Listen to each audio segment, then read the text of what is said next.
Bonjour, chers frères et sœurs. Je voudrais m'entretenir avec vous de la parole de Dieu. Et je voudrais pour ce faire vous inviter à lire avec moi un certain nombre de passages.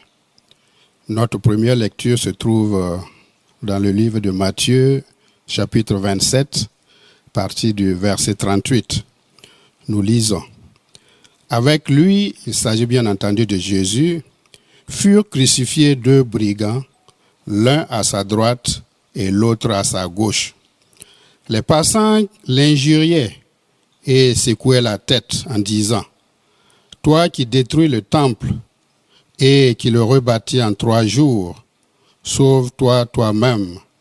Et si tu es le Fils de Dieu, descends de la croix. » Les principaux sacrificateurs avec les scribes et les anciens se moquaient aussi de lui et disaient, « Il a sauvé les autres et il ne peut se sauver lui-même.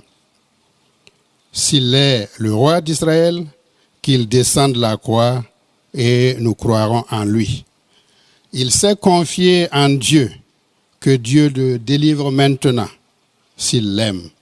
Car il a dit, « Je suis le Fils de Dieu. » Les brigands crucifiés avec lui l'insultaient de la même manière. Nous lisons ensuite dans Matthieu chapitre 28 les derniers versets, à partir du verset 16. Il est dit, « Les 11 disciples allèrent en Galilée, sur la montagne que Jésus leur avait désignée. Quand ils furent arrivés, ils se prosternèrent devant lui. Mais quelques-uns eurent des doutes. Jésus s'étant approché, leur parla ainsi. « Tout pouvoir m'a été donné dans le ciel et sur la terre. Allez, faites de toutes les nations des disciples, les baptisant au nom du Père, du Fils et du Saint-Esprit, et enseignez-leur à observer tout ce que je vous ai prescrit. Et voici, je suis avec vous tous les jours jusqu'à la fin du monde. » Notre troisième lecture se trouve dans Romains chapitre 8. Romains chapitre 8, à partir du verset 16. L'Esprit lui-même rend témoignage à notre esprit que nous sommes enfants de Dieu. Or, si nous sommes enfants, nous sommes aussi héritiers, héritiers de Dieu et co-héritiers de Christ, si toutefois nous souffrons avec lui, afin d'être glorifiés avec lui. J'estime que les souffrances du temps présent ne sauraient être comparées à la gloire à venir qui sera révélée parmi nous. Et notre dernière lecture, c'est dans 1 Corinthiens chapitre 11, le verset 1.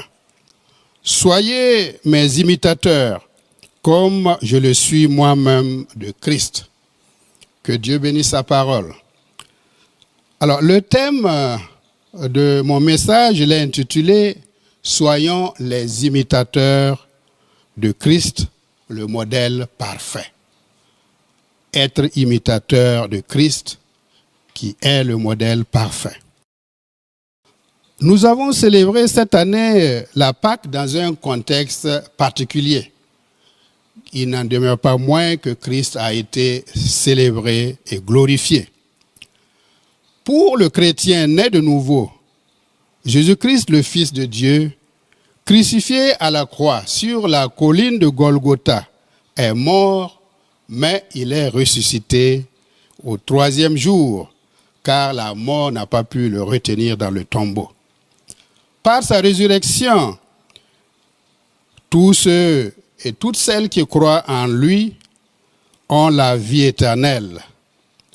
Quelle grâce et quel privilège!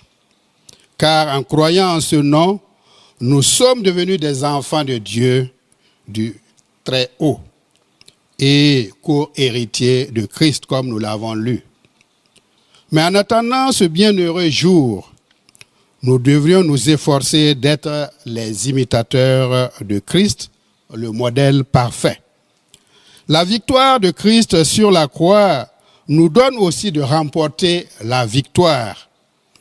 Il a en effet déclaré à ses disciples, « Tout pouvoir m'a été donné dans le ciel et sur la terre. » Et il ajoute, « Et voici, je suis avec vous tous les jours jusqu'à la fin du monde. » Quel propos rassurant. Par son esprit, il est avec nous tous les jours pour nous assurer la victoire sur l'ennemi qui est Satan, le diable. Cependant, croire en Christ et s'engager à le suivre a des exigences. Christ, Fils de Dieu, a laissé toute la gloire qu'il avait auprès de son Père pour s'humilier, devenir un enfant, né d'une femme, Marie, pour connaître l'humiliation. Et cela sous la couverture du Saint-Esprit. Il a accepté les outrages, les insultes, le fouet, la couronne d'épines, l'ignominie même, le sacrifice suprême qui est la mort de la croix, afin que nous ayons la vie éternelle. Il n'a pas ménagé sa vie afin de nous donner une vie abondante et éternelle. Dans Jean chapitre 15, versets 18 et 19, Christ rappelle à ses disciples, « Si le monde vous hait, sachez qu'il m'a haï avant vous. Si vous étiez du monde, le monde aimerait ce qui est à lui, parce que vous n'êtes pas du monde, et que je vous ai choisi du milieu du monde, à cause de cela, le monde vous hait. » Le chrétien, disciple de Jésus-Christ, doit imiter son maître. Notre joie pour la Pâque n'est pas seulement de nous rappeler que Christ est mort et ressuscité. C'est surtout de nous rappeler que par la foi et par l'œuvre du Saint-Esprit, il nous a sauvés pour être ses imitateurs et contribuer à sauver d'autres âmes.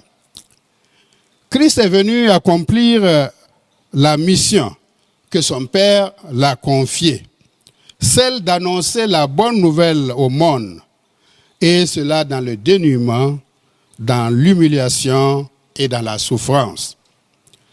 Il nous a passé le témoin. Allez et faites de toutes les nations des disciples, les baptisant au nom du Père, du Fils et du Saint-Esprit, et enseignez-leur à observer tout ce que je vous ai prescrit. Voilà ce que Jésus-Christ nous ordonne de faire. C'est une grande responsabilité qui ne peut s'accomplir sans difficulté, sans souffrance et humiliation.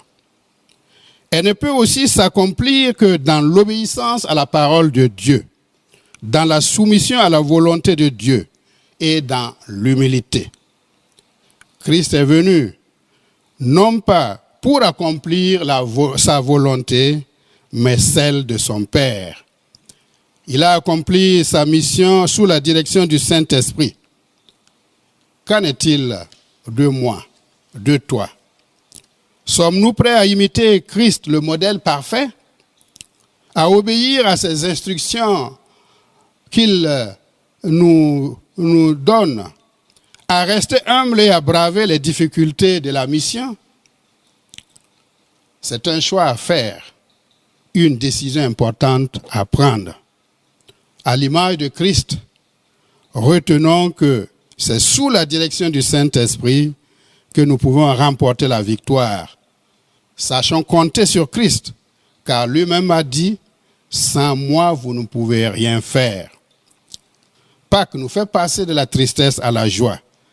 Tristesse parce qu'il est mort de la croix.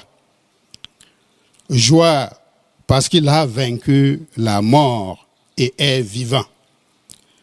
Pâques doit symboliser Notre abandon total entre les mains de Christ, notre engagement à lui obéir en l'imitant afin de s'attendre un jour à le rencontrer dans la félicité céleste et de s'entendre dire « Bon et fidèle serviteur, entre dans le repos de ton maître ». Comme Paul, combattons le bon combat, soyons imitateurs de Christ afin de remporter la couronne qui est réservée aux vainqueurs. Que Dieu vous bénisse.